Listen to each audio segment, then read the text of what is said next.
హల్లెలూయా! ఈ సంవత్సరము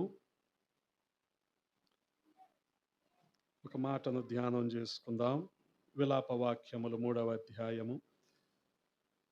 విలాప వాక్యములు 3వ అధ్యాయము 32వ వచనాన్ని చదువుతూ ఉన్నాను, గమనించండి.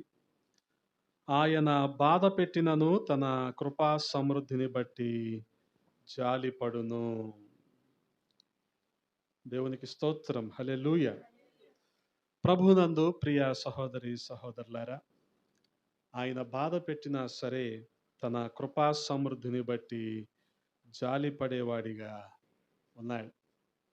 దేవుడు గడిచిన కాలమంతా కూడా మరి పరిచర్య విషయంలో, మరి సేవకుల విషయంలో, సంఘ సభ్యుల విషయంలో, వారి కుటుంబాలన్నిటినీ కూడా తన సమృద్ధితో నింపాడు. హల్లెలూయా! హల్లెలూయా!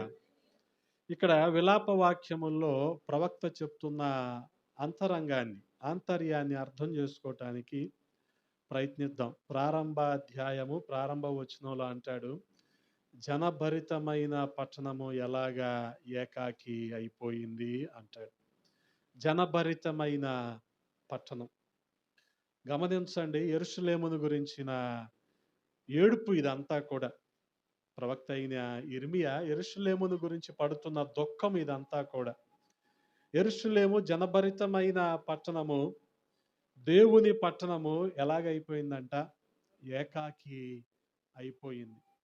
ఇక్కడ పట్టణాలను గురించి, ఖాళీ అయిపోతున్న మందిరాలను గురించి నేను మాట్లాడటం లేదు, కానీ వాస్తవానికి దేవుని ప్రజలైన వారు తన ఆత్మ నింపుదలను పోగొట్టుకొని ఖాళీ అయిపోతున్న విధానం గురించి నేను మాట్లాడుతూ ఉన్నాను. అందుకనే మొదటి వచనంలోనే ఏమంటున్నాడు?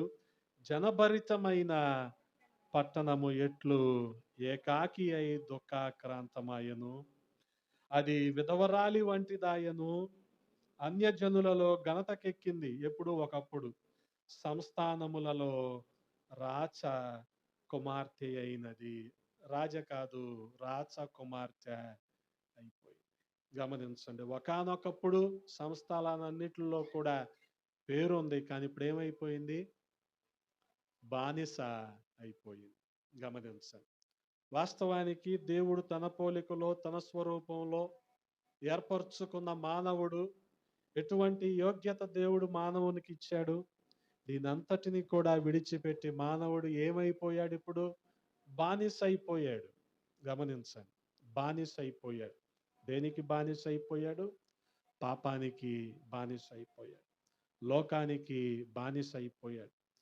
ఇటువంటి పరిస్థితుల్లో ఈ బానిసత్వం నుంచి విడిపించగలిగింది ఏంటి అంటే దేవుని మందిరం మాత్రమే. హల్లెలూయా! హల్లెలూయా! అందుకనే గమనించండి, చాలా సందర్భాలలో అపవాది పరిచర్యను ఆటంకపరచటానికి ఉన్న ముఖ్య కారణం ఇదే.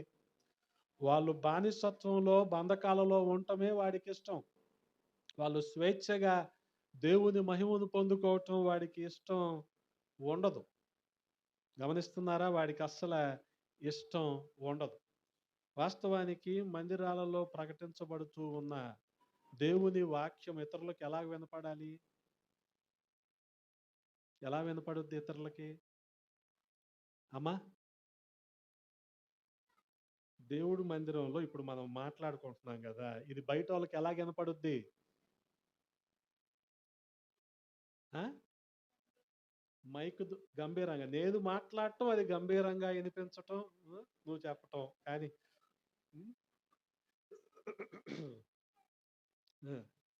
ఎలా వినపడుద్ది బయటికి? మైక్ ద్వారా వినపడుద్ది. అందుకనే వాడు మొట్టమొదట మైక్ని టార్గెట్ చేస్తాడు. బాగా గుర్తుపెట్టుకో. నువ్వు మైక్ పెట్టడానికి లేదంటాడు. ఎందుకని? రావటానికి ఆక్షేపణలు ఉండొచ్చు. కొంతమందికి మందిరంలోనికి రావటానికి ఆక్షేపణలు ఉంటాయి. వీటన్నిటిని బట్టి వాళ్ళు దూరం నుంచి విందాం అనుకుంటున్నారు అని కాదు, వినకూడదుగా. అందుకని ముందు మైక్ దగ్గర పట్టుకుంటాడు కదా, మైక్ దగ్గర పట్టుకుంటాడు. ఇలాంటి రకరకాలుగా పట్టుకుంటాడు. వాస్తవానికి ఆడికి, అపవాదికి 4 కొడుకులు ఉన్నారంట. మొదటోడి పేరేంటంటే రానివ్వడాడు. రానివ్వడు. ఆ రోజే పని పెడతాడు. ఏమంటాడు? 6 రోజులు కష్టపడ్డావుగా, ఈ ఒక్కరోజు రెస్ట్ తీసుకో, ఏం వెళ్తావులే అంటాడాడు. ఆడు రానివ్వడాడు. ఈడొక్కడుకు. హ్మ్. ఇంకో కొడుకున్నాడు ఆడికి. రెండో కొడుకు. రానిస్తాడు గాని కూర్చోనివ్వడాడు. ఆ! కూర్చునే టైంకి ఏదో గుర్తు చేస్తాడు. కూర్చోనివ్వడు. ఆ! కూర్చోనివ్వకుండా ఏం చేస్తాడు? అంటా ఉంటాడనమాట. ఆ! కొండపల్లి బొమ్మలాగా కారులో ఊగుతీ చూడండి బొమ్మలో. అలా అంటా కూర్చోనివ్వడాడు. హుహు. కూర్చోనివ్వకుండా, "ఏం పోతురాజు నాతో ఒక గడి అయినా మేలుకొని ఉండలేవా?" అనాలప్పుడు నేను. పోతురాజు కాబట్టి సుబ్బారావు నాతో ఒక గడి అయినా మేలుకొని ఉండలేవా అనాలి నేను. కూర్చోనివ్వడు. రానివ్వడు ముందు, తర్వాత కూర్చోనివ్వడు. ఆ తర్వాత కూర్చుంటావు అతి కష్టం మీద మొత్తానికి ఏదో ఒకటిచ్చి. ఆ! కదా! ఇయ్యనివ్వడాడు. అహా! ఇయ్యనివ్వడు. అప్పుడే ఏదో హ్మ్. మరి వారం రోజులు రాని ఫోన్ ఆ రోజే వస్తది. ఆ సమయానికే వస్తది. నేను వాక్యం మొదలు పెట్టాకే వస్తది. హ్మ్. ఎందుకని ఆడు ఇన్నివ్వడాడు. ఆహా! ఇన్నివ్వడు. హ్మ్. ఆఖరికి ఇంకో కొడుకున్నాడు. ఆడు చేయనివ్వడు. అన్నీ ఏది మొత్తానికి అతి కష్టం మీద రానిచ్చాడు, కూర్చొనిచ్చాడు, విననిచ్చాడు. కానీ చేయనివ్వడాడు. ఏమంటాడు? ఆళ్ళందరూ అలాగే ఉంటున్నారా? ఈళ్ళందరూ ఇలాగే ఉంటున్నారా? ఈళ్ళేంటి? అంటా ఉంటాడు ఆడు. మొత్తానికి ఆడి పనేంటి? ఆటంకపరచటమే. ఆటంకపరిస్తే ఏమైపోద్ది? జనభరితమైన పట్టణం కాస్త ఏకాకైపోద్ది. స్వేచ్ఛగా రాజరికంలో రాజకుమారుల్లాగా ఉండవలసిన మనుషులేమైపోతారు? బానిసలైపోతారు. ఇప్పుడు జరిగింది అదేగా. ఇప్పుడు సర్వమానవాళి జరుగుతుంది అదే కదా! ఆయన మహిమను చూడలేక, ఆయన రక్షణ భాగ్యాన్ని పొందుకోలేక ఏమైపోయారు? బానిసలైపోయారు. పాపానికి, దాస్యానికి బానిసలైపోయారు. బంధకాలలో ఉండిపోయారు. గమనించండి. వీటి నుంచి బయటికి తీసుకురాటానికే దేవుని మందిరం. హల్లెలూయా! అంతకు మించి మందిరం యొక్క పెద్ద పనంటూ ఏమి లేదు మందిరానికి. ఏంటంటే బంధకాలలో ఉన్న మనుషుల్ని విడిపించటం కోసం. హల్లెలూయా! కాబట్టి చాలా శ్రద్ధగా గమనించండి. వాడు ఎలా ఆటంకపరుస్తాడని చెప్పాను. మొట్టమొదటిగా మైక్ ఆపేయి. బయట కనపడటానికి వీల్లేదు. సౌండ్ ప్రూఫ్ పెట్టుకో. సౌండ్ ప్రూఫ్ పెట్టుకోవాలంటే కోట్లవుతాయి. కదా! ఆ! జనం మీదేద్దామా కోట్లు తీసుకెళ్ళి. ఆ! ఏం చేద్దాం మరి? సౌండ్ ప్రూఫ్ పెట్టుకో అంటాడు. హ్మ్. ఇంకోటేంటో తెలుసా? మనోళ్ళకేదో ఔత్సాహికులకి కొంత ఆలోచనొచ్చింది. సర్లే మనం బహిరంగంగా ఎళ్లి ప్రకటించలేకపోతున్నాం గదా! సామాజిక మాధ్యమాల ద్వారా ప్రకటిద్దాము అన్న ఆలోచనొచ్చింది. సోషల్ మీడియా కదా! సోషల్ మీడియాలో ప్రకటిద్దామని ఔత్సాహికులు ప్రకటిస్తా ఉంటే, ఎంతసేపు ఆన్‌లైన్‌లో ఉంటారేంటి ఈళ్ళు? ఇదే నా సేవ, ఇదే నా బోధ అంటే ఆడక్కడ గూడా ఆటంకపరుస్తాడు. అర్థమవుతుందా నీకు? ఆడి ఆటంకం ఎలాగుంటదో? ఎంతసేపు ఆన్‌లైన్‌లోనేనా? ఆ! కదా! రామోజీరావుని అడగండి. ఒక ఈ వీడియో ఎడిట్ చేయడానికి ఎంత టైం పట్టుద్దో అడగండి రామోజీరావుని.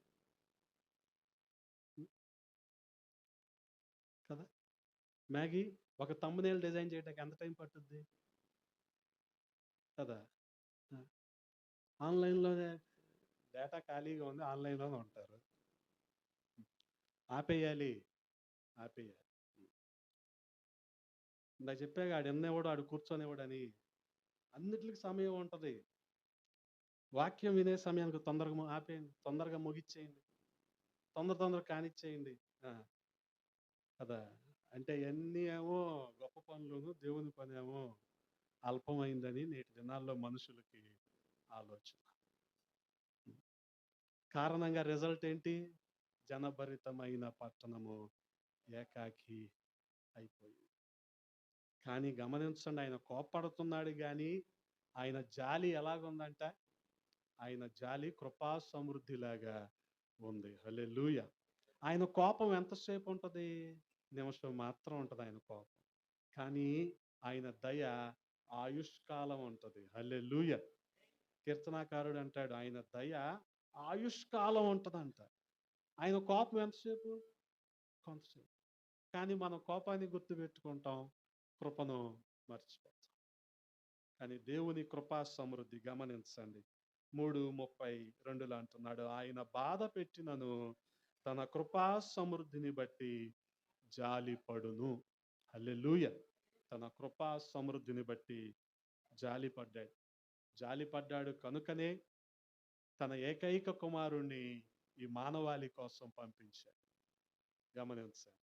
నరావతారిగా పంపించాడు. ఆ నరావతారి మన పాపాల నిమిత్తం సిలువ మీద మరణించాడు. మనకు రక్షణ భాగ్యాన్ని ఇచ్చాడు. ఆయన పునరుద్ధానుడై మహిమలోనికి ప్రవేశించి తిరిగి ఆయన రాబోతూ ఉన్నాడు. దీన్ని ఎదుర్కోవటానికి ఈ రాకడ సిద్ధపాటు కోసమే మందిరాలన్నీ. కాబట్టి దానికోసం ఏర్పాటు చేయబడ్డ ఈ శకన్య ఇప్పటికీ దేవుని కృపా సమృద్ధిలో ఆయన కాపుదలలో 22 సంవత్సరాలు గడిచిపోయాయి. దేవుని కృపను బట్టి, మీ అందరి సహకారాన్ని బట్టి ప్రారంభ దినాలలో దైవజనులు డేవిడ్ రాజయ్య గారు ప్రారంభించిన పరిచర్య ప్రారంభ దినాల నుంచి సహకరించిన వారు ఇప్పటికీ ఉన్నారు. వారికి, కొనసాగుతున్న వారికి, ఇక మీదట కొత్తగా రాబోయే వారికి, ఎందుకంటే నేను టీసీలు ఇస్తా ఉంటాను చాలా మందికి, అందుకని ఇంకా కొత్తగా న్యూ అడ్మిషన్స్కి అందరికీ కూడా ఈ కృపా సమృద్ధి ఉండాలి. గమనించండి, మందిర పరిచర్య ఈ రీతిగా కొనసాగుతూ ఉండాలి. హల్లెలూయా! కాబట్టి సహకరిస్తున్న ఇరుగు పొరుగు వారు, స్థానికులు, అలాగే సంఘ సభ్యులు అందరికీ కూడా నా ప్రత్యేకమైన వందనాలు. నేను, నా కుటుంబం అంతా కూడా మీకు సదా రుణస్తులం. కారణం ఏంటంటే మీకు సేవ చేయటానికి ఒక అవకాశం ఇచ్చారు. లేకపోతే నేను ఎక్కడ ఉండేవాడిని? అక్కడే జొన్న రొట్టె మేక మాంసం తింటా ఉండేవాడిని. ఎక్కడికి ఎందుకు వచ్చేవాడిని కదా. అందుకని మీకు కూడా ప్రత్యేకమైన వందనాలు. దేవుడి కొద్ది మాటలు దీవించునుగాక. మరి ఈ సమయంలో దైవజనులు ఆహ్వానించబడిన రీతిగా మన మధ్యలోనికి వచ్చారు. బిషప్ డాక్టర్ రబ్బూని అయ్య గారు మన మధ్యలో ఉండటం చాలా సంతోషం. వారిని సాదరంగా వేదిక మీదకి ఆహ్వానిస్తూ ఉన్నాం.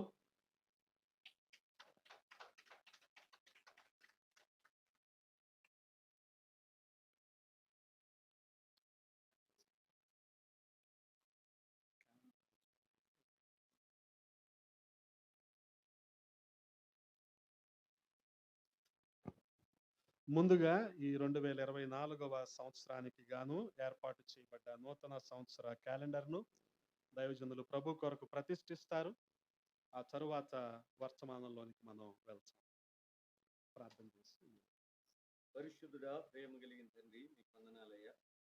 మీ ఘనమైన శ్రేష్టమైన నామానికి లెక్కలేని స్తుతులు, స్తోత్రాలు. ప్రభువా, గడిచిన కాలం అంతా మమ్మల్ని కనికరించి కాపాడారు. మీ రెక్కల నీడలో సజీవులుగా ఉంచారు.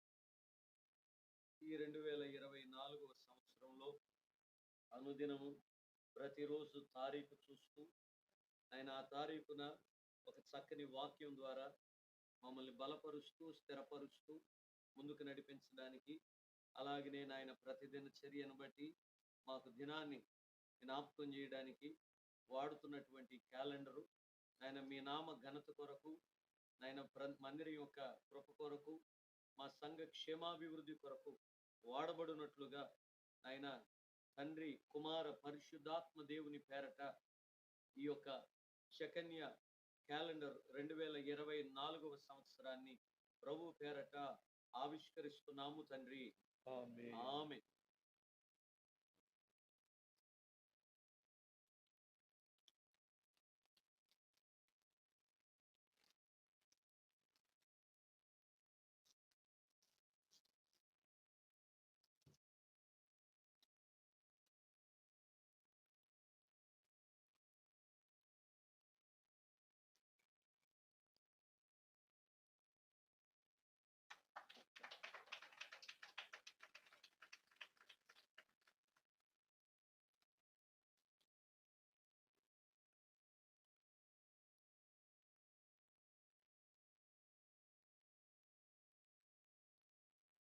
మంచిది, చాలా సంతోషం. దైవజనులకు ప్రత్యేకమైన వందనాలు.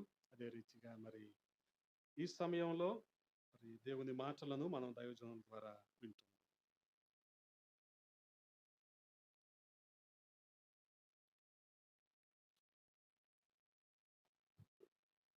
దేవుని శ్రేష్టమైన నామములో కూడి ఉన్న మీ అందరికి కూడా ప్రభు అయిన యేసుక్రీస్తు వారి నామములో శుభాది వందనాలు తెలియచేస్తున్నానండి.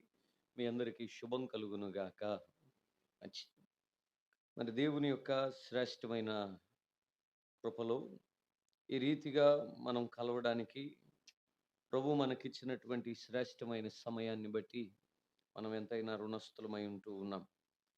మరి సంవత్సరములు గడుచుచుండగా నీ కృప, నీ కనికరం, నీ దయ, నీ వాత్సల్యం అలాగనే మా పైన చూపించు అని అంటున్నాడు భక్తుడైన హబక్కుకు. చదువుదాం ఆ మాటను ఒకసారి.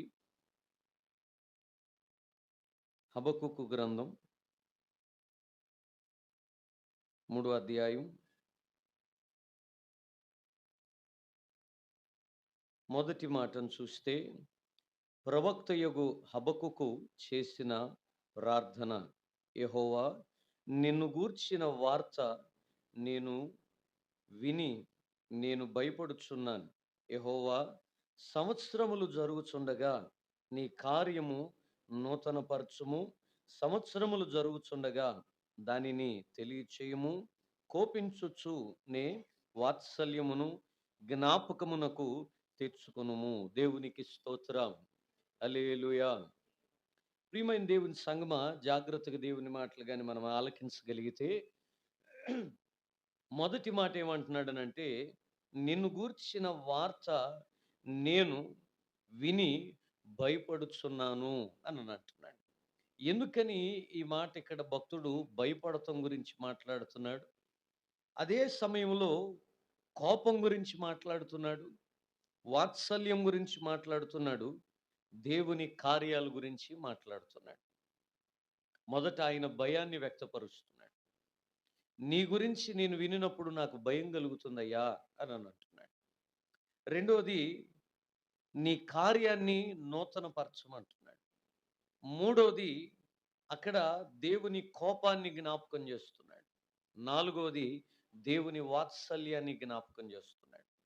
ఇక్కడ కానీ ఈ ప్రత్యేకమైన ఉపదేశాన్ని మనం గమనించగలిగితే, మనం అన్నిటినీ కూడా ఫర్ గ్రాంటెడ్, అంటే ఇక నాదే, సొంతానికి.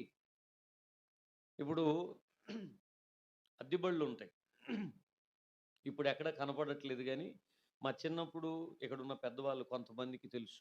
అద్దె సైకిళ్ళు ఉండేవి. అద్దె సైకిళ్ళు ఉండేవి.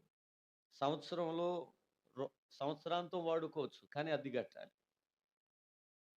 వారానికి ఒకసారి అద్దె ఎవరైతే మాకు ఇచ్చారో వాడి దగ్గరికి తీసుకెళ్లి సైకిల్ చూపించాలి. సంవత్సరం మాత్రానికి మొత్తానికి డబ్బులు కట్టినా వారానికి ఒకసారి తీసుకెళ్ళి ఆ సైకిల్ చూపించాలి.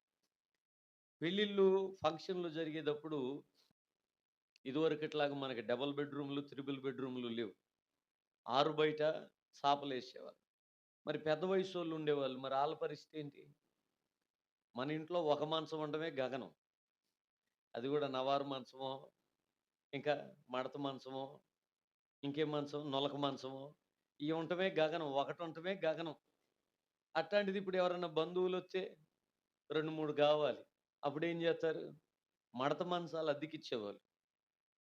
మడత మంచాలు అద్దెకిచ్చేవాళ్ళు. మరి అవి తీసుకొని వచ్చినా వాడుకున్నంతసేపు వాడుకున్న, కింద పడుకో, మీద పడుకో, దుప్పటి కప్పుకో, దుప్పటేసుకో, దిండేసుకో, ఏం వేసుకున్నా వేసుకోకపోయినా ఎట్టదున్నా సరే ఏదో ఒక రోజున వాడికి ఇచ్చేయాలి మనం. కానీ ఈ యొక్క ఆలోచన మరచి బ్రతుకుతున్నాం మనం. ఏ ఆలోచన అనంటే, మనది కాదిది, కానీ అన్నీ మనవే అన్నట్టుగా తీసేసుకుంటాం. ఈ బ్రతుకే మనది కాదు, దేవుడు మనకిచ్చినటువంటి కృప. మొన్న కూడా నేను ఒక దగ్గర మా మందిరంలో కూడా అడిగాను, ఈరోజు ఇప్పుడు ఇక్కడ ఇలా ఉండడానికి మనం అర్హులమేనా? ప్రాణాలతో ఉండడానికి మనం అర్హులమేనా? ఈరోజు మనం అనుభవిస్తున్నటువంటి స్థితి ఏదైతే ఉందో దానికి మనం అర్హులమేనా అని మనం ఒక్కసారి ఆలోచన చేస్తేనండి, అసలు మన బ్రతుకేంటి, మన పరిస్థితి ఏంటి అనేది మనం అర్థమైపోతుంది. కానీ ఈ రోజున ఎంతమంది ఆలోచన చేస్తున్నారు? అసలు ఆలోచన చేసేవాళ్ళు లేరు. ఈ రోజున చాలా మందికి ఏమైపోయిందనంటే, ఈ బుర్రకి, నాలుకకి మధ్యలో కనెక్షన్ కట్ అయిపోయింది. ఈ మెదడుకి, నాలుకకి మధ్యలో ఏమైపోయింది? కనెక్షన్ ఊడిపోయి దీనికి ఈ నాలుగుకి సంబంధం లేకుండా మాట్లాడేస్తున్నారు, సంబంధం లేకుండా ఆలోచన చేస్తున్నారు.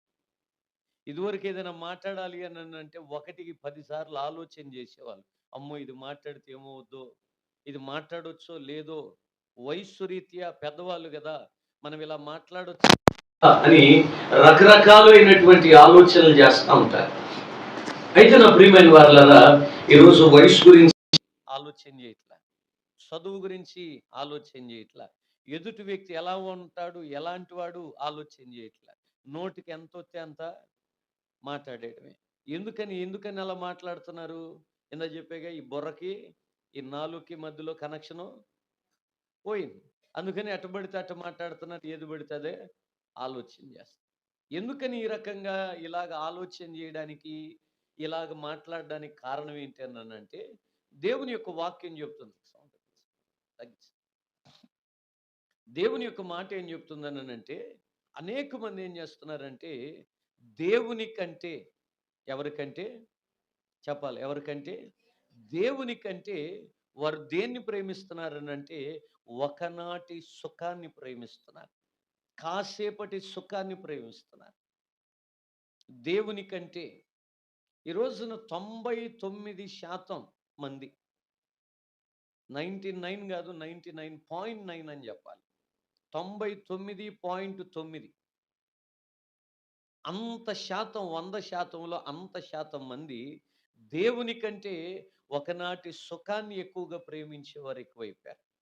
ఇందాక అయ్యగారు చెప్తున్నట్లుగా ఈ రోజున అనేక రకమైన ఆటంకాలు పరిచర్యలో, అనేక రకమైనటువంటి సమస్యలు, అనేక రకమైన శోధనలు, అనేక రకమైన ఇబ్బందులు. ఎందుకు ఇబ్బందులు పెడుతున్నాడు అని అంటే 2 కారణాలు. మొదటి కారణం అయ్యగారు చెప్పారు, ప్రబలకుండా ఉండడానికి, దేవుని వాక్యం చేరకుండా ఉండడానికి. చేరితే, తెలిస్తే వాళ్ళు బాగుపడిపోతారు. దేవుని యొక్క వాక్యం ఏం చెప్తుంది? సత్యము నిన్ను స్వతంత్రులుగా చేయును. మీ అందరికి రెఫరెన్సులు తెలుసు కనుక చెప్పట్లా, ఏంటి జాగ్రత్తగా ఆలకించాలి. మనకి నిజం తెలిస్తే మనం ఏమైపోతాం? మంచోళ్ళం అయిపోతాం. అందుకే ఆ రోజు నుండి ఈ రోజు వరకు కూడా సాతానుగాడు మనల్ని ఒక భ్రమలో పెట్టి అబద్ధం చెప్పి బ్రతుకుతున్నాడు. 1 కొనండి 5 పొందండి అని అంటాడు. షాప్ దగ్గరికి వెళ్ళి ఏంటి, 1 కొనండి 5 పొందండి అని అన్నావు, ఏంటి ఇవ్వలేదు అని అంటే కింద చిన్న చిన్న అక్షరాలతో రాస్తాడు. ఈ పై నేను చెప్పింది 1 కొనండి 5 పొందండి మాత్రం తాటికే ఎంత అక్షరాలతో రాస్తాడు. చిన్న చిన్న అక్షరాలతో కనబడి కనపడకుండా మూల రాస్తాడు. ఒక చిన్న స్టార్ గుర్తేసి షరతులు వర్తిస్తాయి కొన్నిటి మీదే. కానీ వాడికి ఏం కావాలి? జనాలు రావడం కావాలి. తీరా అందూరం వెళ్ళాక మనం కొనకుండా మానేస్తామా? మన కంటికి నచ్చింది కొనకుండా మానేస్తామా? ఆడిని తిట్టుకుంటాం, మన జోబులో డబ్బులు తీసుకెడతాం. ఆడికి నష్టం లేదు, నష్టం వల్ల మనకే. దేవునికి స్తోత్రం. నష్టపోయింది ఎవరు?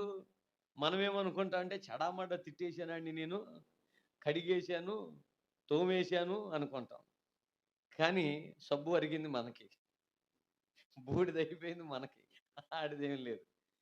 ప్రియమైన దేవుని సంగమా, జాగ్రత్తగా దేవుని మాట ఆలకించాలి. సాతానుగాడు కూడా అదే చేస్తున్నాడు. మనల్ని భ్రమలోకి నెడుతున్నాడు, మనల్ని ఒక అబద్ధంలో బ్రతికిస్తున్నాడు. ఎందుకని దేవుని యొక్క వాక్యాన్ని మనల్ని విననివ్వట్లేదు? ఎందుకని మనం దేవుని వాక్యానికి లోబడనివ్వట్లేదు? ఎందుకని దేవుని గురించినటువంటి ఆలోచన చచ్చిపోయింది మనలో? ఎందుకు నేను దేవుని గురించినటువంటి చింత చచ్చిపోయింది మనలో? ఎందుకని రోజు రోజుకి ఆత్మీయ స్థితిలో మనం ఎండిపోతున్నాం అని అంటే, ప్రియమైన వారలారా, ఒక చిన్న మాట చెప్పి నేను వాక్యంలోకి వెళ్తాను. ఏంటనంటే, యేసు ప్రభు వారు ఒక రోజున గెరాసినీయుల ప్రాంతానికి వెళ్ళారు. ఎక్కడికి వెళ్ళారండి? గెరాసినీయుల ప్రాంతం మనందరికీ తెలుసు. సేనాని దయ్యములు గుంపు పట్టిన వాడు అక్కడే ఉన్నాడు. యేసు ప్రభు వారు అక్కడికి వెళ్ళిన సంగతి ఆ రోజుల్లో మరి ఏ టెక్నాలజీ ఉందో లేదో నాకు తెలియదు, కానీ ఈ సేనాని దయ్యములు గుంపు పట్టిన వాడికి తెలిసిపోయింది. తెలియగానే వాడు ఏం చేశాడంటే గబగబా గబగబా పరిగెత్తుకుని వచ్చేసి యేసు ప్రభు వారి దగ్గర సాగిలపడి నమస్కారం చేసి, అయ్యా నీవు ఇక్కడికి ఎందుకు వచ్చావు అసలా అని అడిగాడు మొదటగా. రెండోది ఏమంటాడనంటే, మమ్మల్ని ఈ మనుష్యుని నుండి వదిలి పొమ్మని ఆజ్ఞాపించొద్దు అని అంటాడు. మూడోది, వాడే అన్ని చెప్తున్నాడు ఏనండి. అసలు నువ్వు ఎక్కడికి ఎందుకు వచ్చావు, మాతో నీకేం పని అన్నాడు. 2, అసలు నువ్వు మమ్మల్ని ఇక్కడి నుండి పొమ్మని ఆజ్ఞాపించొద్దు అని అంటాడు. 3, ఇదిగో ఈ పందుల్లోకి పొమ్మని ఆజ్ఞాపించు కానీ పాతాళంలోకి పొమ్మని మాత్రం ఆజ్ఞాపించొద్దు అని అంటాడు. 4 ఏమంటాడు, అసలు మాకు ఇంకా టైం ఉంది, నువ్వు ఇప్పుడు ఎందుకు వచ్చావు అని అంటాడు. ప్రియమైన దేవుని సంఘం ఆలకించండి, అన్నీ ఆడే చెప్తాడు, మనకు ఆప్షన్ ఇవ్వడు. ఏమండి, అన్నీ ఆడే చెప్తాడు, మనకు ఆప్షన్ ఇవ్వడు. బట్టల కొట్లో ఎట్టాగైతే ఆప్షన్ ఉండదో అట్లా ఉంటుంది అనమాట. ఏది చూసినా కావాలనిపిస్తుంది, అవునా కాదా? ఏది చూసినా కావాలనిపిస్తుంది. ఒకటి కొందామని వెళ్ళిన వాళ్ళు ఎన్నిటితో తిరిగి వస్తాం చెప్పరేటండి? ఒకటి కొందామని వెళ్ళిన వాళ్ళు ఎన్నిటితో తిరిగి వస్తాం? ఓ 2, 3 అవసరం లేకపోయినా కొనుక్కొస్తాం. ఏమన్నంటే వచ్చే సంవత్సరానికి అంటాం, ఈ లోపలే కట్టేసుకుంటాం. మళ్ళీ వచ్చే సంవత్సరానికి మళ్ళా ఏంటి పండగకి పాత చీర, అది ఎప్పుడో పోయిన సంవత్సరం కొన్నా, మళ్ళీ ఈ సంవత్సరం ఇదే ప్యాంట్ షర్ట్ అయినా చీర అయినా ఏదైనా సరే. ఏంటనంటే మనల్ని ఒక భ్రమలోకి తీసుకెళ్తున్నాడు వాడు, ఒక అబద్ధంలో బ్రతకనిస్తున్నాడు. వాడే చెప్తున్నాడు, ఇదిగో పాతాళంలోకి బొమ్మని చెప్పొద్దు, ఇదిగో ఈ పందుల్లోకి పొమ్మని చెప్పు. అసలు నువ్వు ఎందుకు వచ్చావు అని అడుగుతున్నాడు. ఎందుకని? యేసు ప్రభు వారు ఉంటే ఆడి పప్పులు ఉడకవు అక్కడ.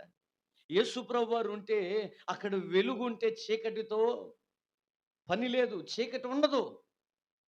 ఈ సత్యం, దేవుని యొక్క వాక్యం మనం గాని గ్రహించగలిగితే, మనం గాని సరిగ్గా అర్థం చేసుకోగలిగితే మన జీవితం ఎట్టుంటదనంటే నూరంతలుగా ఉంటుంది. స్తోత్రం. కానీ ఈ రోజున అర్థం చేసుకునేది ఏది? మా గురించే చెప్పాడు పాస్టర్ గారు. ఇక పనల్లా ఇదే. పాస్టర్ గారికి పనల్లా ఇదే. వాక్యం చెప్పడం కాదు, వార్తలు చదవడం, మీ మీద ఈళ్ళ మీద పంచాయతీల గురించి వాక్యం చెప్పడం కదండి. ఏ సంఘం చూసినా ఇదే పని, ఇదే మాట. మనము గాని ఒక్కసారి జాగ్రత్తగా ఆలోచన చేసి, దేవుడు నాతో మాట్లాడుతున్నాడు, దేవుడు నన్ను హెచ్చరిస్తున్నాడు. గమనించండి, మనందరం మొన్న కూడా వనభోజనాలు, వనవాసం అంటున్నాను, క్షమించాలి. వనభోజనాలకి ఉంటారు కొంతమంది, బీచ్లకి, కొంతమంది ఏమో అటు ఇటు వేరు. బీచ్కి వెళ్ళినప్పుడు చూడండి, మనం పొద్దుగూకల ఇసుకలోనే ఆడతాం, పొద్దుగూకల ఉప్పు నీళ్ళలోనే ఆడతాం. అప్పుడు మనకి పెద్ద ఇబ్బంది అనిపించదు. ఏమంటే మనకు అంత ఇబ్బంది అనిపించదు. ఇసుకను బట్టి, ఆ నీళ్ళను బట్టి, ఉప్పును బట్టి, ఆ చండాలాన్ని బట్టి ఏమనిపించదు. ఇంటికొచ్చాక తల స్నానం చేసి బట్టలన్నీ మార్చుకొని మనం పడుకునేటప్పుడు మన తలలోనో, చెవుల దగ్గరో, మెడ మీదనో ఏదో ఒక మూల మీద నుండి 4 ఇసుక రవ్వలు బెడ్ మీద పడ్డాయి. ఇప్పుడు మనకి నిద్ర పట్టిద్దా? లేచి దులిపేసేసి సరి చేసేసి పడుకుంటాం. అరే, మధ్యాహ్నం దాకా ఇసుకలోనే ఉన్నాం, అక్కడ మనకి ఇబ్బంది కలగలా, ఇప్పుడు మనకెందుకు ఇబ్బంది కలుగుతుంది? సాతానుగాడు కూడా పాపములో నువ్వు పూర్తిగా ఉన్నంత వరకు నిన్నేం కదిలించదు. ఎందుకనంటే ఏమి తిందుమా, ఏమి తాగుదుమా, ఏమి ధరించుకుందామా అనే ఆలోచన పెడతాడు. ఇదిగో కావో పియో యాష్కరు అన్నట్టుగా తిను, తాగు, సంతోషించి ఇంకా ఇంకా ఇంకా. చిన్నప్పుడు మన పెప్సీ తాగేదానికి ఒక చిన్న ట్యాగ్ లైన్ ఉండేది. ఏంటిది? పెప్సీ మానేశారా చలికాలం అని? ఏ దిల్ మాంగే మోర్. 250 మిల్లీ లీటర్లు తాగాక కూడా సాలలేదంట, ఇంకా కావాలి, ఇంకా కావాలి. పాపం కూడా అంతే, ఇంకా చేయి, ఇంకా చేయి, ఇంకా చేయి. కానీ దేవుని యొక్క వాక్యం నువ్వు గాని వింటే, మొన్న బెంగుళూరు నుండి 2, 3 పాస్టర్లు వచ్చారు. ఇక్కడే బంద రోడ్లో ఒక పెద్ద హోటల్కి నన్ను భోజనానికి పిలిచారు. వెళ్ళి నువ్వే ఆర్డర్ చేయి, లోకలోడివి నువ్వే కదా అన్నారు. సరే నేను అడిగాను, చికెన్ తింటారా, మటన్ తింటారా అని అన్నీ అడిగి, వాళ్ళు మటన్ తింటారని అంటే మంచి బిర్యానీ, మటన్ బిర్యానీ ఆర్డర్ చెప్పాను. అది ఎట్టబడితే అట్ట వండుకొని వచ్చాడు. వీళ్ళేమో అబ్బా సూపర్ సూపర్ అంటున్నారు. ఎందుకని? వీళ్ళకి తెలిసి సావదుగా టేస్ట్. వీళ్ళకి సరైన టేస్ట్ తెలిసి సావదు కనుక ఆ సూపర్ సూపర్ వండర్ఫుల్ వండర్ఫుల్ అంటున్నారు. నేను వండబాట్లేక ఏంటి వండర్ఫుల్, ఇది వండర్ఫుల్ కాదు, చండాలం ఫుల్, ఏమీ లేదు ఇందులో. 950 మాత్రం లాగేసుకున్నాను నీ దగ్గర ప్లస్ జిఎస్టీ. నువ్వు నెక్స్ట్ టైం వచ్చినప్పుడు నాకు చెప్పు, నేనే వండి పెడతా, అప్పుడు జిందు. నేను చెప్పే ఇలాంటి లావిష్ హోటల్స్‌లో టేస్ట్ అనేది దొరకదు. టేస్ట్ అనేది దొరకదు. కడుపనేది నిండదు. మనం తిన్నాము, ఎళ్ళాము అనే ఒక సంతృప్తి తప్ప ఇక్కడ తృప్తి ఉండదు. పెద్ద హోటల్‌లోకెళ్ళి తినొచ్చామనే తృప్తి తప్ప కడుపు నిండిన తృప్తి ఉండదు. ఎందుకని? వాడు ఏదో తింగిరి బింగిరి పేర్లు పెడతాడు. కానీ ఐటెమ్ ఇదే. మోసం చేయడంలో నంబర్ 1 అయిపోయింది ఈ లోకం మనల్ని. సాతానుగాడు అలా వాడుకుంటున్నాడు. మోసం చేసేవాళ్ళే నంబర్ 1 పొజిషన్‌లో ఉంటున్నారు. మోసం చేసేవాళ్ళే ఆరోగ్యంగా ఉంటున్నారు. మోసం చేసేవాళ్ళే సంతోషంగా ఉంటున్నారు. మోసం చేసేవాళ్ళే బంగారం దిగేసుకుంటున్నారు. మోసం చేసేవాళ్ళే కారుల్లో తిరుగుతున్నారు. మోసం చేసేవాళ్ళే సొంత ఇల్లు, అది కూడా పెద్ద పెద్ద ఇళ్లల్లో ఉంటున్నారు. మరి ఎందుకని వాక్యాన్ని నేను వినాలి? ఎందుకని నేను సత్యాన్ని తెలుసుకోవాలి అని మీరు అనొచ్చు. మనం ఇక్కడ అంటూనే ఉన్నాం. మోసం చేశాడు, ఆడు సంపాదించాడు. చిన్నప్పుడు మనకు అప్పుడప్పుడు చెప్పేవాళ్ళు నడిమంత్రపు సిరి. అంటే పుట్టుకతో వచ్చింది కాదు, మధ్యలో వచ్చింది. ఆడికి మాట్లాడడం చేదు, నిలుపుకోవడం చేత కాదు. మధ్యలో వచ్చింది కదండీ! ఆడికి ఎలా మెయింటైన్ చేయాలో తెలీదు. అందుకని మధ్యలోనే వెళ్ళిపోద్ది. ప్రియమైన దేవుని సంగమా, ఈ రోజున అందుకని దేవుడు నీతో నాతో మాట్లాడుతున్నాడు. ఈ రోజున మోసం చేసి వారన్నీ సంపాదించుకోగలుగుతున్నారు గానీ, అసలైన దాన్ని సంపాదించుకోలేకపోతున్నారనే గ్రహింపు ఈ రోజున అనేక మందికి లేదు. ఏంటిదండి అసలైంది? నిత్య జీవం. ఏంటండి అసలైంది? నిత్య జీవం. ఏదైతే ఏదెను వనములో ఆదాము, హవ్వమ్మ కోల్పోయారో అదే. ఒక రకంగా చెప్పాలనంటే ఇంగ్లీష్‌లో ఒక సామెత ఉంది. ఏమన్నానంటే, బంగారాన్ని వెతుకుతూ వజ్రాల్ని పోగొట్టుకుంటున్నామని. మనం బంగారాన్ని వెతికే క్రమంలో బంగారం కంటే విలువైన ఈ రాళ్ళు అనుకుంటున్నాం గానీ, ఇవి రాళ్ళు కాదు వజ్రాలు అన్న సంగతి ఎప్పుడుకో గాని తెలిసింది. ఒకాయన బాధలో ఉండి ప్రార్థన చేసుకున్నాడంట. చచ్చిపోదామని సముద్రం ఒడ్డు దగ్గరికెళ్ళాడంట. ఈ లోపల ఒక సంచి తగిలిందంట కాలికి. ఆ చీకట్లో ఏంటా అని తేరి చూస్తే, తడిమి చూస్తే రాళ్ళున్నాయంట గులకరాయి సైజులు. ఏంటో లైట్ లేదు, ఏమీ లేదు. చిమ్మ చీకటి కదండీ! ఏమీ లేదు. సరే ఈయనేమనుకున్నాడనంటే ఈ రాళ్ళన్నీ ఒక్కొక్కటికి ఇసిరేసి మెల్లగా చచ్చిపోదాం అనుకున్నాడంట. ఇసిరేసి ఒక 2 ఉన్నాయంట ఇక సంచిలో. మరి ఎందుకో ఆలోచన చేస్తుంటే ఈ లోపల తెల్లారిపోతుందంట. ఆ వెలుతురులో చూసాడంట ఈ రాళ్ళు గావు వజ్రాలు. స్తోత్రం. ఇప్పుడు ఇసిరినయన్నీ వెనక్కి తెచ్చుకోగలడండి? పోయిన సమయం అంతా వెనక్కి తెచ్చుకోగలమండి? ఒక సినిమా హీరోయిన్ ఒక పాస్టర్ గారిని ఇదే మాట్లాడిందంట. How dare you? నీకెంత ధైర్యం? ఇంతకి ఏమనింది? ఈయనేం చేశాడు అనంటే, పాస్టర్ గారు హీరోయిన్‌ని కలవడానికి ఎళ్ళాడు ప్రార్థన చేయడానికి. మరి పెద్దోళ్ళు ఇంటికెళ్తే ఏం చేస్తారు? ముందు మనకు అర్జెంట్‌గా కాఫీ ఇత్తారు. ఈ పాస్టర్ గారికి కూడా మంచి కాఫీ ఇచ్చారు. కాఫీ ఇవ్వగానే పాస్టర్ గారు తాగుతావా అని అడగకుండా తాగేస్తున్నాడు ఈయన. మీరు తాగరా అంటాంగా మనం. మర్యాద కోసమన్నా ఆళ్ళకి తాగడానికి లేకపోయినా మనకు ముందు మొ ఏదో అడగాలి గనక అడుగుతాం గదా! అలాగా ఈయన అడగా పెట్టకని తాగేస్తున్నాడు. ఈ తాగుతూ సువార్త చెప్తున్నాడు. కానీ ఈమేమంటున్నానంటే, ఈ రంగుల ప్రపంచం అందంగా ఉంది. ఇదే కావాలి. ఇప్పుడు నేను వయస్సులో ఉన్నాను. ఇప్పుడు నేను దేవుణ్ణి అంగీకరిస్తే నేను సినిమాలు చేయలేను. దాన్ని బట్టి నేను ఒక ఉన్నతమైన స్థితిలో ఉండలేను. పేరు ప్రఖ్యాతులు రావు. మేడమిద్దెలుండవు. ఫ్యాన్ ఫాలోయింగ్ ఉండదు. ఏమి ఉండదు. అర్ధాంతరంగా నా జీవితాన్ని నేను ముగించవలసిన దాన్ని అయిపోతానండి అననంటే, తాగుతూ ఉన్న కప్పులో ఉన్న కాఫీని పాస్టర్ గారు అన్నాడు, "ఇదిగో ఇది తాగమ్మా" అన్నాడు. ఆమెకు బాగా కోపమొచ్చి, "ఎంత ధైర్యం నీకు? నువ్వు తాగిన ఎంగిలి కాఫీ, అది గూడా అయిపోయి ఎక్కడో అడుగునున్న కాఫీ నాకిత్తావా?" అని తిట్టింది పాస్టర్ గారు. పాస్టర్ గారు అన్నాడు ఎమ్మంటే, "అమ్మా, నువ్వు నాకిచ్చిన దాన్ని నేను నీకు తిరిగి ఏదో కొంచెం ఇత్తేనే నువ్వు అంత బాధపడ్డావు. ఎంగిలిదన్నావు, కాఫీ పొడి మిగిలిపోయిన కాఫీ ఇచ్చామన్నావు, అడుగు బొడుగుదన్నావు. మరి నీకు దేవుడిచ్చాడుగా. మరి నీకు దేవుడిచ్చాడనంటే నీదా దేవుందా? హలో! నీకు దేవుడిచ్చాడనంటే అది నీదా దేవుందా? చెప్పరేటండి? దేవుంది. మొదట్లో చెప్పే ఈ రోజున మనం అన్నీ కూడా ఫర్ గ్రాంటెడ్ అన్నీ తీసేసుకుంటున్నాం.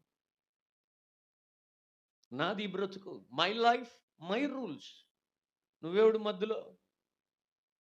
నిన్న క్యారల్స్‌లో ఒక అన్నయ్య చెబుతున్నాడు. ఒకడు బమ్మని వెళ్ళిపోయాడు బండేసుకొని. వెళ్ళిపోతే రేపు ఆదివారమేగా పడిపోతాడు ఈడెక్కడో ఆల్రెడీ తాగేసినట్టున్నాడు అన్నా నేను.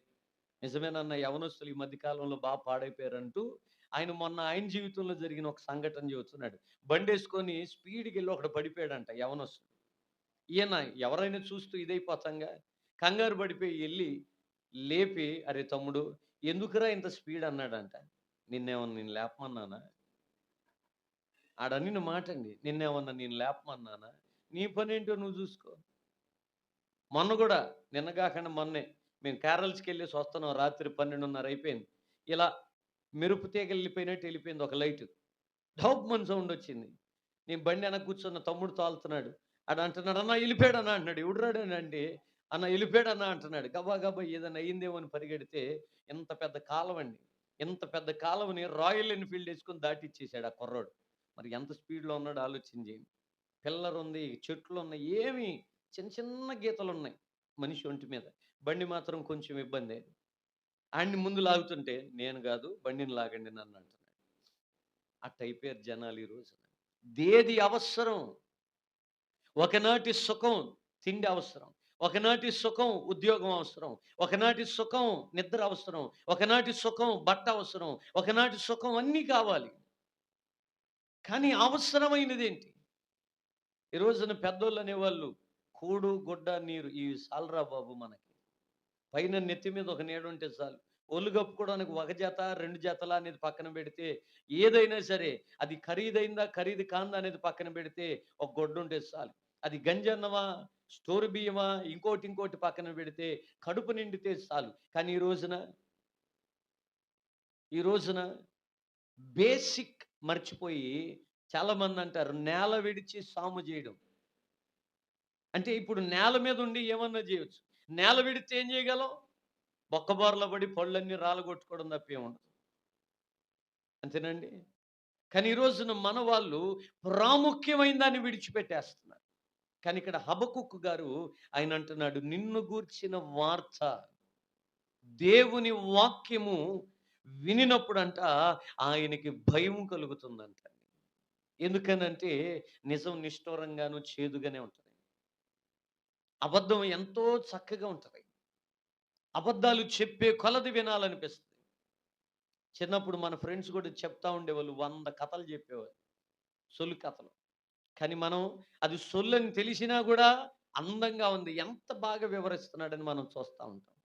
ఇప్పుడు మనకి కొంత జ్ఞానం పెరిగింది గనక సినిమాల్లో ఏదన్నా చూడంగాల్నే, "ఏయ్! ఇది గ్రాఫిక్స్ రా" అంటున్నాం. కానీ చిన్నప్పుడు ఏం తెలిసొచ్చు? ఏవండీ ఏం తెలిసొచ్చు? ఓ దెయ్యం పొయ్యిలో కాళ్ళు పెట్టి వండేస్తా ఉంటది. చిన్నప్పుడు మనం చూసి నిజంగానే దెయ్యం అనుకునేవాళ్ళం. విఠలాచారి అంత గొప్పగా తీశాడు. ఇప్పుడు చూస్తే అర్థమైపోతుంది. ఎందుకని మన జ్ఞానం తెలిసింది. మనం నిజం తెలుసుకున్నాం. ఇది నిజం గాదు, అబద్ధమని. సింగనార్ మా ఇంటికి అవతల రోడ్‌లో కరుణామయుడు తెర మీద ఏత్తన్నారు. నా జీవితంలో మొట్టమొదటిగా తెర మీద చూసిన సినిమా అదే 'కరుణామయుడు.' నేననుకున్నాను నిజంగానే మనుషులున్నారనుకున్నాను. తీరా యేసుప్రభు వారికి సిలువేసే సంఘటన చూడాలండి. మొత్తం ఏడుపులు, పెడబొబ్బులే. ఆ ఏడుపులు, పెడబొబ్బుల్లోని చీమిడి చూసుకుంటా భోజనాల గురించి మాట్లాడుకుంటున్నారు. ఏది ప్రాముఖ్యం? అంటే ఆళ్ళకి తెలుసు ఇది నిజం గాదు, ఇది నాటకం అని. నాటకం అయినా సరే దాని గురించి బాధపడుతున్నారు, ఏడుస్తున్నారు. చిన్నపిల్లలు మాకు తెలీదుగా భయమేసిపోతుంది. ప్రియమైన దేవుని సంగమా, ప్రాముఖ్యమైనది దేవుని మాట. ఎందుకనంటే బాధలలో అది ఓదార్పునిస్తది, నెమ్మదినిస్తది, ఆరోగ్యం ఇస్తది, సమాధానం ఇస్తది. మనల్ని తిరిగి దేవుని ఎదుట నిలబెడతది. స్తోత్రం. అందుకని భక్తుడంటాడు, నీ మాట తప్ప ఇక మరి ఏది నన్ను ఆదరించలేదు ప్రభా. నీ మాట కావాలి. నువ్వొక్క మాట సెలవి మేము నడుస్తాం. నువ్వు మా ముందుండు మేము నడుస్తాం. దేవుడు లేకుండా ఎన్నుంటే ఏం సుఖమండి. కానీ ఈ రోజున దేవుని పిల్లలమైనటువంటి మనము దేవుని మాట వినడానికి ఇష్టపడట్ల. వింటున్నాం, విడిచిపెట్టేస్తున్నాం. వింటున్నాం, అలవాటుగా, ఆచారంగా. కానీ దాని ప్రకారం బ్రతకడానికి మనం ఇష్టపడట్లా. వింటున్నాం, ఇంటికెళ్ళంగాల్నే మళ్ళా మనం ఏమైపోతున్నాం అంటే చల్లారిపోతున్నాం. వింటున్నాం, వినడానికి వింటున్నాం. కానీ ప్రభువు అంటాడు, దేవుని యొక్క మాట అంటుందా, ఏమన్నానంటే, మీరు వినువారు మాత్రమై ఉండి మిమ్మును మీరు మోసపరచుకొనక. అంటే ఇంకా ఉంది. కానీ ఈరోజు మనం ఏం చేస్తున్నాం? ఎంత శ్రద్ధగా వింటామంటే అంత శ్రద్ధగా వింటాం. పిన్ డ్రాప్ సైలెన్స్ అన్నమాట. ఒక ఆమెని వాళ్ళ ఆయన అడిగాడంట, ఎక్కడికెళ్ళొస్తున్నావు? సంకలో బైబిల్ చూసి కూడా. ఎంత ఎటకారం అండి! సంకలో బైబిల్ చూసి ఎక్కడికెళ్ళొస్తున్నావు అంటాడా? ఆ! ఆమె అందంట, సినిమాకెళ్ళొస్తున్నాను. కనపడుతుందిలే అన్నాడంట. నీకు మరీ ఎటకారం అయిపోతుంది అన్నిని. సినిమాకెళ్ళొస్తారా బైబిల్ పట్టుకొని అని. ఎక్కడికెళ్ళావు మరి అని. ఎక్కడికెళ్తా ఇంకా? కూరగాయలకెళ్ళావా? కాదు, ఎక్కడికెళ్ళావు? ఎక్కడికెళ్తా? ఏం మందిరంకెళ్ళానని చెప్పట్లా. ఆఖరికి అట్ట మందిరానికెళ్ళా. కళ్ళు పోయాయి నీకు అన్న. సరే, ఏం చెప్పాడు మీ పాస్టర్ గారు అంది. ఏం చెబుతాడు మా పాస్టర్ గారు? వాక్యం చెబుతాడు. ఏం చెబుతాడు ఇంకా? సరే, ఏం చెప్పాడు? మామూలుగా చెప్పలేదులే మా పాస్టర్ గారు మాత్రం ఈరోజు. సూపర్ చెప్పాడు తెలుసా? అది ఏం చెప్పాడు? అబ్బా! అసలు మామూలుగా చెప్పలా, కడుపంతా పగిలిపోయేటట్టు నవ్వాం. అది ఏం చెప్పాడు? కన్నీళ్లు కారిపోయినాయి. అది ఏం చెప్పాడు? గుండెలు పగిలిపోయినాయి. అది ఏం చెప్పాడు? మామూలుగా చెప్పలా మా పాస్టర్ గారు. అదేనమ్మా ఏం చెప్పాడు? సూపర్ చెప్పాడు. మళ్ళా అక్కడికే వస్తది. అక్కడక్కడే తిరుగుతుంది గానీ ఏమేమైందో ఆమెకే తెలీదు పాపం. అంత శ్రద్ధగా వింటారు మనోళ్ళు. ఏవండీ? ప్రాముఖ్యమైంది మనకి. మనం బ్రతకడానికి ఆధారమైనది దేవుని మాట. అందుకనే అది డాక్టర్ రిపోర్ట్‌లొచ్చేటప్పుడు మనకెట్ట భయమేసిద్దో అంత భయమేత్తందంట హబక్కూకు గారికి. నీ మాట, నిన్ను గూర్చిన వార్త విని నేను భయపడుచున్నాను. యెహోవా, సంవత్సరములు జరుగుచుండగా నీ కార్యములు నూతనపరచు. మేము పోయిన సంవత్సరం ఇదే డిసెంబర్ నెల, ఇదే 21 తారీఖు, ఇదే వార్షికోత్సవం అప్పుడు, వచ్చే సంవత్సరం ఈ పాటికి మా మందిరం వార్షికోత్సవం పండగ టయానికి మేము ఇది చేసేత్తాం, అది చేసేత్తాం, ఇలా ఉంటాం, అలా ఉంటాం, ఇది సంపాదిచ్చేత్తాం, అది సంపాదిచ్చేత్తామని ఎన్నో రకాలైనటువంటి ఏం చేశాం? శిలాఫలకాలు, శంకుస్థాపన రాళ్ళు ఏశాం. అవి ఇప్పుడు చూడ్డానికి సమాధి రాళ్ళులాగా ఉన్నాయి. సమాధుల దగ్గరికెళ్తే ఏం కనపడతాయి? శిలాఫలకాలే కనపడతాయి. జననం, మరణం అని ఆళ్ళ పేర్లతో. ఇయి గూడా మన పేర్లు గూడా. ఈ రోజు నుండి వాక్యం చదువుతా ఒక శిలాఫలకం. రేపటి నుండి బూతులు మాట్లాడను ఒక శిలాఫలకం. రేపటి నుండి నాటికలు మానేత్తా ఒక శిలాఫలకం. వచ్చే సంవత్సరానికి బాప్తిసం తీసుకుంటా ఒక శిలాఫలకం. ఇలా అన్ని ఫలకాలు కలిపి చూస్తే మన జీవితంలో వెనక్కి తిరిగండి ఎట్ట కనపడుతున్నాయి? సమాధుల దొడ్డికెళ్ళినట్టు కనపడట్లా? అదటుంటది. అందుకని ఆయన అంటున్నాడు, మేమైతే మర్చిపోతాం గానీ నువ్వు మర్చిపోకుండా కోపపడు. కానీ నువ్వు కృప చూపించడం మాకు ప్రభువా అని బతిమలాడుతున్నాడు. సంవత్సరం అయిపోయింది. ఈ సంవత్సరంలో మనం ఏం సాధించాం? ఇది మనకి హ్యాపీ న్యూ ఇయరే. జనవరి 1 కాదు. డిసెంబర్ 21 హ్యాపీ న్యూ ఇయర్ మనకి. ఎందుకని? కొత్త సంవత్సరంలోకెళ్తున్నాంగా. చైతన్య ప్రార్థనా మందిరంలో. మరి మన ఆత్మీయ జీవితం సంవత్సరం అయిపోయింది. ఏం చేశాం?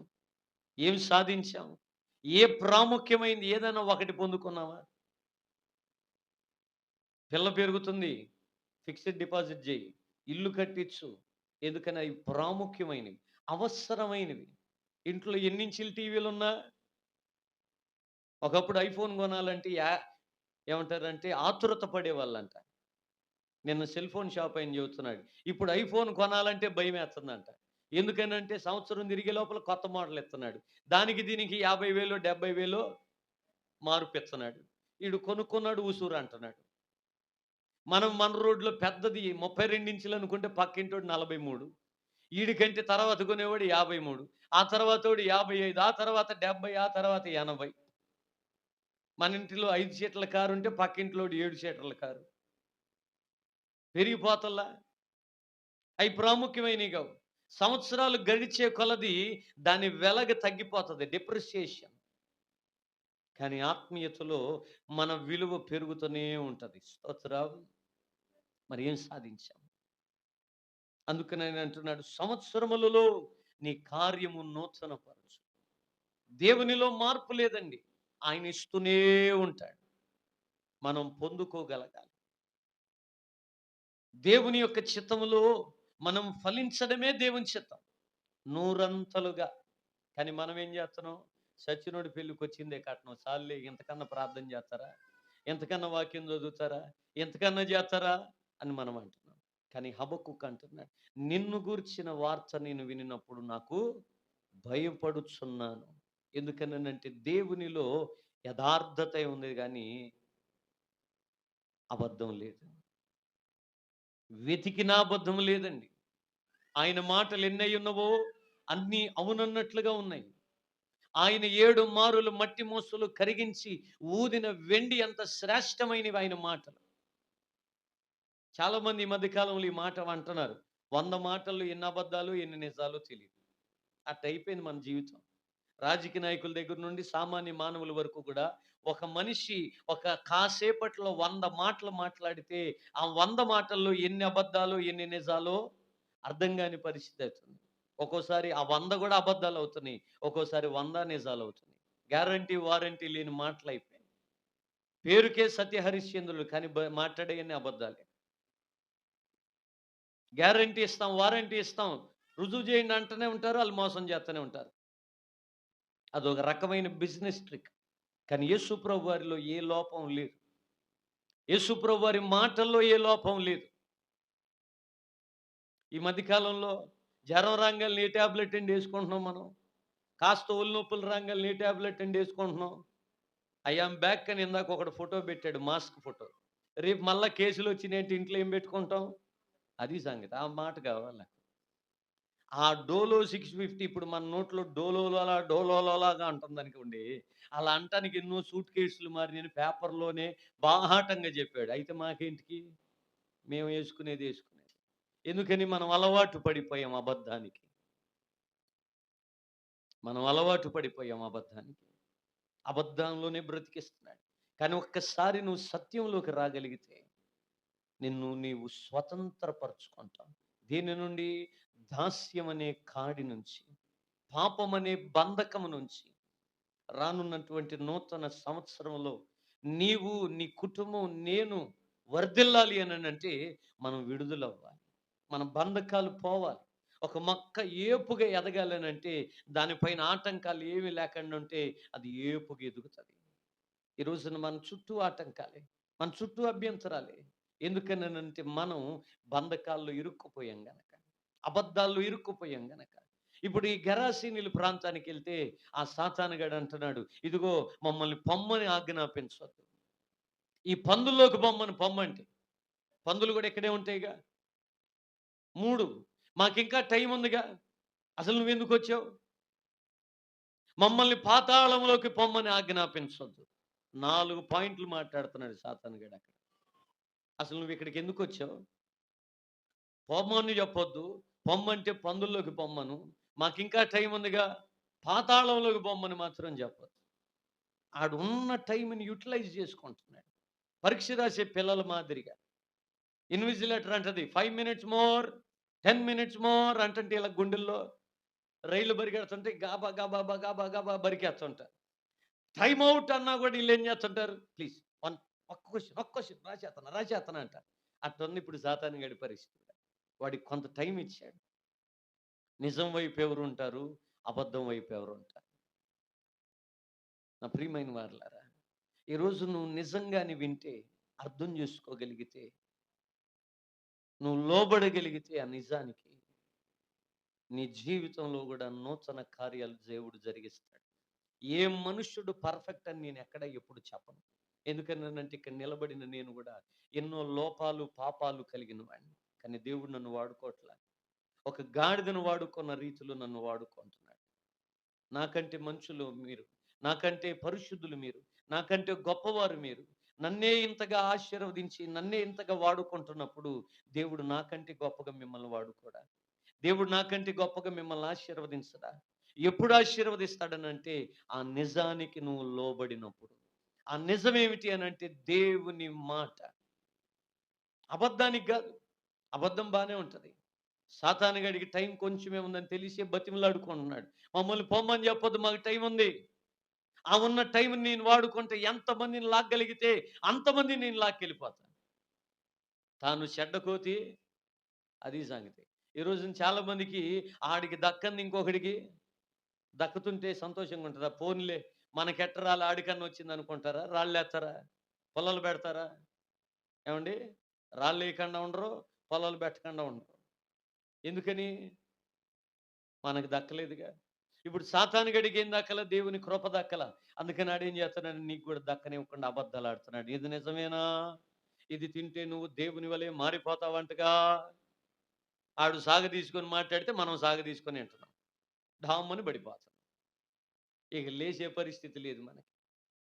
కానీ ప్రభు అంటున్నాడు, ఇక్కడ భక్తుడు అంటున్నాడు, అయ్యా కోపించుచునే వాత్సల్యం మాత్రం చూపించాయి. మేము పరిశుద్ధులం కాదు, మేము నీతిమంతులం కాదు, మాలో ఎన్నో లోపాలు ఉన్నాయి, మాలో ఎన్నో పాపాలు ఉన్నాయి. ప్రతిరోజు ఉదయం లేచిన కాడి నుండి రాత్రి పడుకునే దగ్గర దాకా ఎక్కడో ఒక దగ్గర ఏదో రీతిలో మేము పడిపోతూనే ఉన్నాం.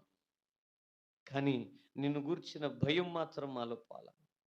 నీతిమంతుని కలుగు ఆపదలు అనేకములు, రావు లేవు అని చెప్పాల.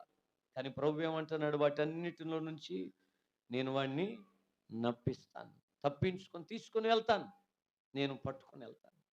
ఇక్కడ భక్తుడు అదే అంటున్నాడు, అయ్యా సంవత్సరములో నీ కార్యములు నూతన పరచుచు సంవత్సరములు జరుగుతుండగా కోపించుచునే వాత్సల్యము జ్ఞాపకం తెచ్చుకో ప్రభువా. ఈరోజు మన పక్షాన కూడా దేవుడు తన వాత్సల్యాన్ని జ్ఞాపకం చేసుకోవాలని మనం కోరుకున్నాం. ఎందుకనంటే ఈ రోజుకి ఇప్పుడు ఇక్కడ వరకు కూడా మనం ఎంతోమంది గర్వించాం. మనకు కలిగిన దాన్ని బట్టి, దేవుడు మనకిచ్చిన దాన్ని బట్టి మనం సంతోషించట్లా. మనకు కలిగిన దాన్ని బట్టి మనం ఆనందిస్తున్నాం, గర్విస్తున్నాం. అసలు దేవుడు మనకి ఇవ్వకపోతే అసలు మనకి ఎక్కడిది? అందుకని నిజానికి నువ్వు లోపడు. నీది అని నువ్వు భ్రమలో బ్రతకొద్దు. దేవుడు నీకు ఇచ్చాడు. అపోస్తలుడైన పౌలు చక్కగా చెప్తున్నాడు. అందుకని నేనేమై ఉన్నానో అది నీ దయ వలన ప్రభువా. అందుకని ఆయన దేని గురించి ఆలోచించే, ఇట్లా బ్రతుకుట క్రీస్తే, ఒకవేళ సావైతే ఇంకా మేలు, లాభం. ఎందుకని?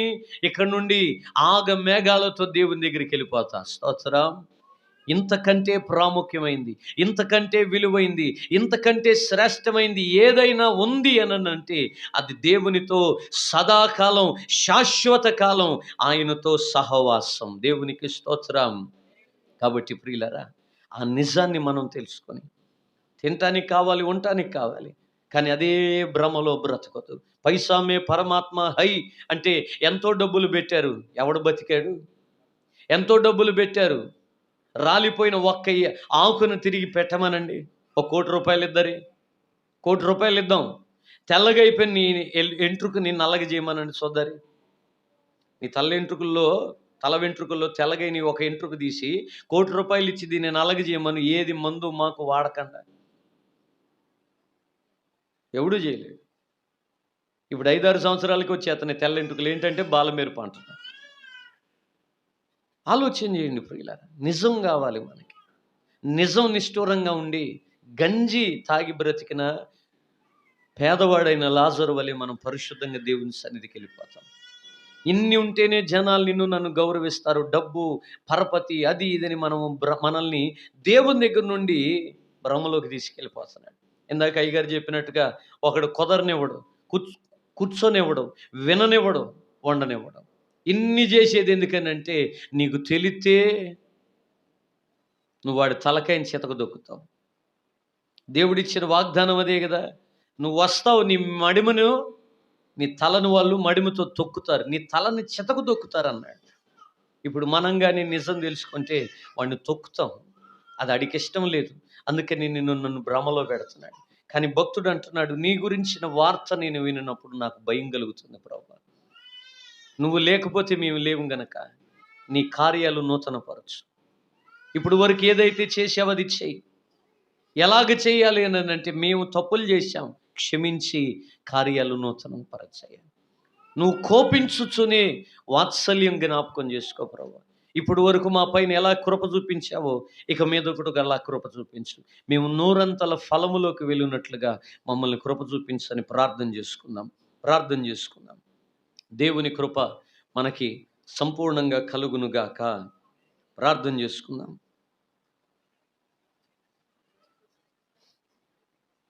మమ్మల్ని మిక్కిలిగా ప్రేమిస్తున్న మా ప్రియ పరలోకపు తండ్రి, నిజమే, ఈ రోజున నిజం, నీ మాట నిజం, నువ్వు ఉన్నావన్నది నిజం, నువ్వు మమ్మల్ని బట్టి ప్రేమిస్తున్నారనేది నిజం. అయ్యా, మీరు పరలోకంలో మా కోసం శాశ్వత స్థలాన్ని ఏర్పాటు చేస్తున్నారనేది నిజం. వీటన్నిటి విషయంలో ఆయన భ్రమ కలుగు చేస్తున్నాడు సాతాను. ఆ భ్రమలో నుండి మేము బయటకు వచ్చి మీకు లోబడి ఆరాధించి ఆనందించే భాగ్యం మాకు దయచేయమని, విన్న వాక్యాన్ని హృదయాల్లో బలపరచమని, అల్పుడైన నన్ను మీ సిలువు చాటును మరుగు చేయమని యేసు ప్రభు వారి నామంలో అడిగి వేడుకొని ప్రార్థించి పొంది ఉన్నాము తండ్రి. ఆమేన్.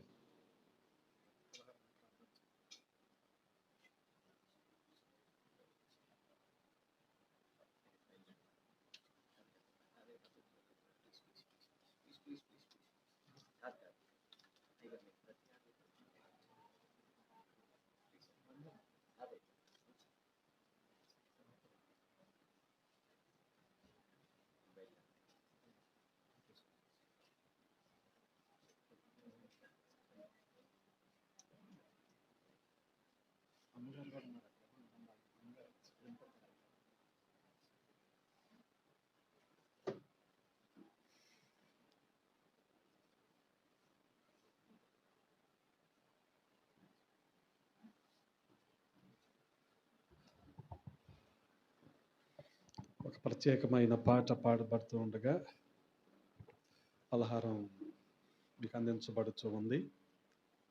అదే రీతిగా ఈ సంవత్సరము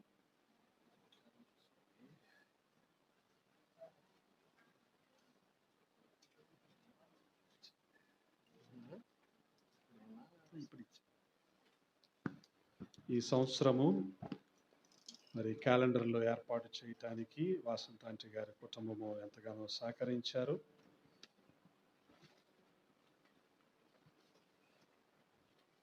వారికి నా ప్రత్యేకమైన వందనాలు తెలియజేస్తున్నాను.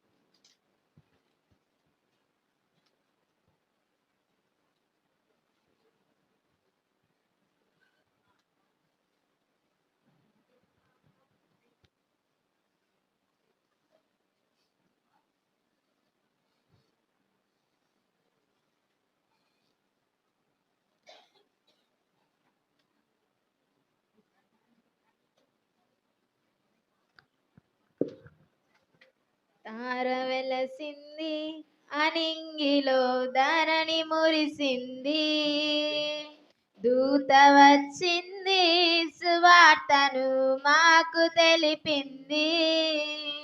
తార వెలసింది అనింగిలో ధరణి మురిసింది, దూత వచ్చింది సువార్తను మాకు తెలిపింది. రాజులకు రాజు పుట్టాడని యూదుల